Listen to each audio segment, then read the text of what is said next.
vous en avez.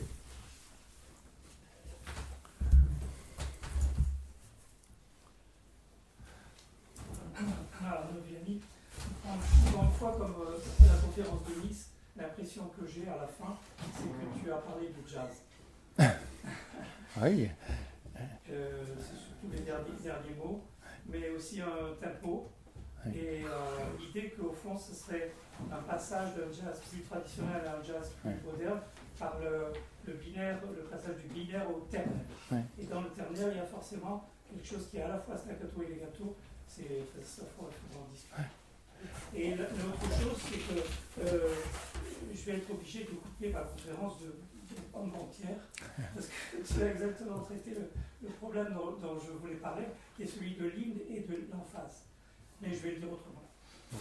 Je suis désolé alors d'avoir parlé longtemps, mais tu as sûrement des choses à dire.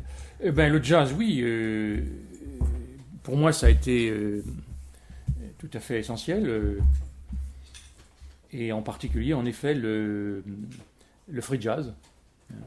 Alors, free jazz c'est une affaire compliquée parce qu'il faudrait distinguer les musiciens, mais Coltrane est quelqu'un qui est complètement du côté de l'hymne.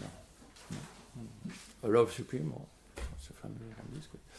Tandis que, évidemment, le phrasé d'Ornette Coleman est tout à fait autre chose. Beaucoup plus, on est beaucoup plus dans le staccato. Il y aurait des ponts, Archichep, par exemple. Enfin, bon. Mais non, je suis d'accord que oui, j'aurais pu évoquer ça, effectivement, dans la musique de Jean-Paul Michel est une musique que je classerais volontiers du côté du jazz. Oui, tout à fait. Oui, ce matin, on a parlé de musique atonale. Je dirais qu'il y a beaucoup plus chez Jean-Paul Michel cette sorte de lyrisme singulier, très moderne, au fond, qu'on a dans le jazz le plus récent. Enfin, chez Archichep, par exemple, c'est particulièrement clair. Alors que j'ai beaucoup de mal à trouver du chant, il y a surtout du déchant chez Schoenberg ou Webern, mais bon, c'est encore autre chose. Donc oui, j'acquiesce à 100%. Mais je ne sais pas si... J'ai pas lu sur le jazz. Le mot apparaît parfois, mais il ne me semble pas que vous ayez évoqué plus précisément telle ou telle figure de jazzman. Non. J'aurais pu le faire. Ouais. J'ai écrit un petit texte sur la musique, mais d'une manière un peu latérale. Ouais. Qui avait paru dans la NRF à propos de Beñat Tachiari. Ah oui, un chanteur magnifique, basque. Dont vraiment une intervention m'avait saisi. Ah oui. Il m'avait montré un petit peu ce que c'était exactement la phase à laquelle il fallait essayer de toucher poétiquement. Pour n'être ni dans je ne sais quelle emphase, dont je n'ai pas vu que vous, ni non plus dans le renoncement à la bonne réponse, à la réponse à la hauteur voulue. Et évidemment, dans le jazz, cette réponse est donnée. Donc, je suis assez d'accord avec ce que vous venez de dire, d'ailleurs, concernant le fait que le jazz serait certainement la musique qui conviendrait le mieux à ce moment. Oui. Et Beñat Tachiari est très proche des musiciens de jazz, vous le savez aussi bien que moi, et notamment d'un Bordelais qui est Bernard Lubat, enfin, de la région. Michel Collot. Oui, Michel Collot. Est-ce que Michel, j'ai quelques problèmes de. Oui, donc, alors voilà. Merci. Je vais faire une conférence plus audible.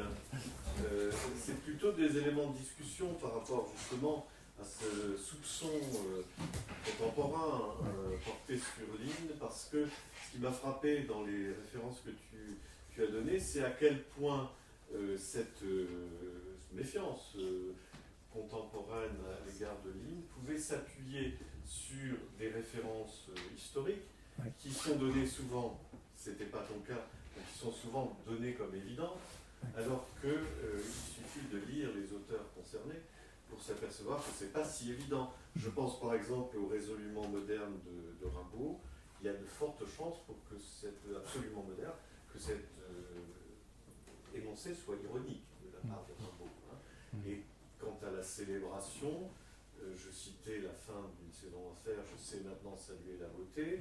Si on regarde du côté des émulations, émulation de génie et un poème de célébration. Donc voilà, on peut jouer Rimbaud contre Rimbaud, hein, c'est ça. Ah oui, absolument. C'est le paradoxe aussi que tu as souligné. Et ça me frappait parce que pour Adorno aussi, bon, ne pas oublier ce que répondait quelqu'un qui était bien tassé pour déchanter. Hein.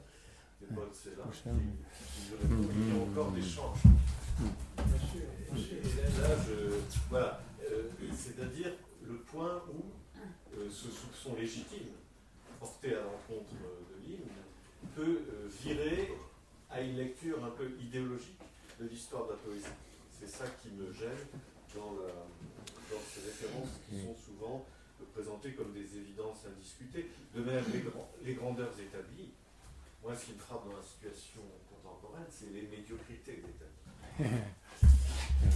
Oui, sur Rimbaud, tout à fait. On trouverait sans difficulté des hymnes chez Rimbaud. Je pense à une remarque que fait quelqu'un qui serait plutôt justement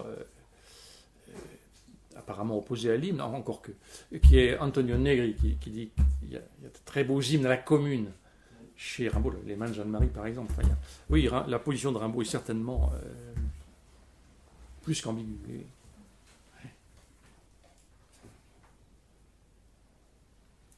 Non, mais là, pour faire court, parce que ce sont là des débats dont j'ai l'impression qu'ils ont eu lieu 1000 fois, très souvent d'une manière d'ailleurs très sommaire et très expéditive et très discutable. Il est évident que la grandiloquence, toute grandiloquence est une faiblesse. Et poétiquement, c'est quelque chose qui est, comment dirais-je, sans appel, une faiblesse sans appel. Mais il n'y a pas une once de grandiloquence chez Hölderlin. Il y a chez Hölderlin un profond engagement du sujet dans sa parole. Et il y a bien sûr chez Hölderlin un engagement à ce point profond qu'il finit par en oublier l'instant présent et que la Grèce parle en lui dans un imaginaire, je trouve, extrêmement touchant, mais dont il n'ignore pas qu'il est un imaginaire qui le porte et l'emporte et le dépasse, qui relève d'un tout autre registre que celui de la critique de la grandiloquence, qui est une banalité. La question de fond est celle de savoir si la parole est ou non capable de porter une parole à la juste hauteur où elle est attendue. Et elle est attendue avec nécessité dans un champ où en effet il n'y a aucune place pour la grandiloquence, mais non plus dont on ne saurait prendre son parti, qu'il consiste seulement en quelques renoncements argumentés savamment, mais qui reviennent en réalité à une capitulation en race campagne.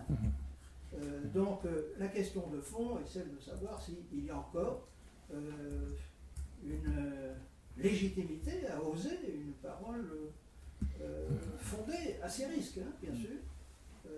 Et je ne vois pas qu'il soit possible de répondre non à cette possibilité. La réponse que faisait Celan au diagnostic d'Adorno est évidemment indiscutablement juste. On n'en a pas plus fini avec le chant qu'on en a fini avec quoi que ce soit. Et il y a là quelque chose dont il faudra un jour ou l'autre prendre son parti pour le malheureux contemporain. Oui, non, je crois que je vous suis tout à fait pour dire que le chef d'accusation d'Emphase ne vaut pas pour Hölderlin, mais je pense qu'il vaut quand même pour certains de ses commentateurs, notamment Heidegger, me semble-t-il. Il y a quand même une surdose de sacralité et d'ontologisme. Mais Heidegger, à mon avis, les reproches à faire à Heidegger sont beaucoup plus graves. Ah ben certes, oui. Il fait de Hölderlin quelque chose qui n'est pas exactement ce qu'est Hölderlin. Et ça, c'est une autre paire de manches. Mais si vous voulez, la réception en France de Hölderlin a quand même été beaucoup marquée par la lecture, évidemment, heideggerienne. Oui, ça ne suffit pas pour finir avec Hölderlin. Et puis, ah ben non, mais ça, moi, je suis un fervent hölderlinien. Alors. Non, il y a quand même, il me semble que dans les dernières décennies, dans la poésie française, cette question est quand même venue sur le devant de la scène, parce que je crois qu'il y a eu des poètes majeurs, célébrés et célébrants, qui n'étaient pas, indemne de toute reproche d'en face. Enfin, on l'a souvent fait, par exemple, pour Saint John Perse. Une très belle chose, c'est Saint John Perse, mais c'est vrai qu'il y a un côté quand même drapé qui est tout à fait... Mais précisément, Et c'était quand même les poètes qui, à une époque, ont tenu le... Même chez Char, il y a quand même des choses aussi... Donc, la réaction est venue, évidemment, contre cette emphase-là. Oui, mais cela fait partie de leur malheur. Oui. À l'un et à l'autre. Pour autant qu'en effet, ils travaillent ainsi. Mais le devoir qui nous est fait de tenter de parler en échappant à ces misères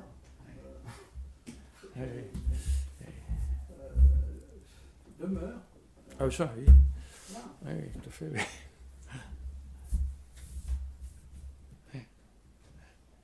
Est-ce qu'il y a d'autres questions, commentaires? J'ai du mal à voir, j'avoue, chez René Char, l'emphase. Beaucoup. Pour pas dire plus. J'ai du mal à accepter cette Qu'il y ait d'emphase chez lui. Oui.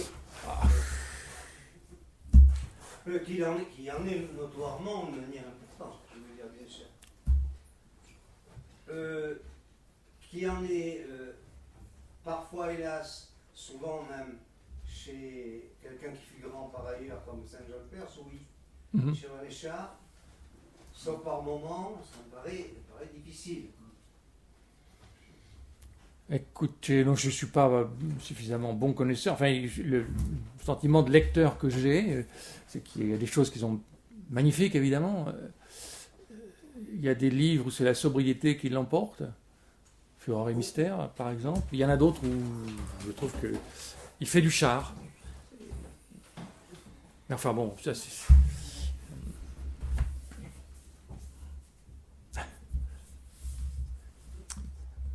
Bon, on va s'arrêter là. On fait une petite...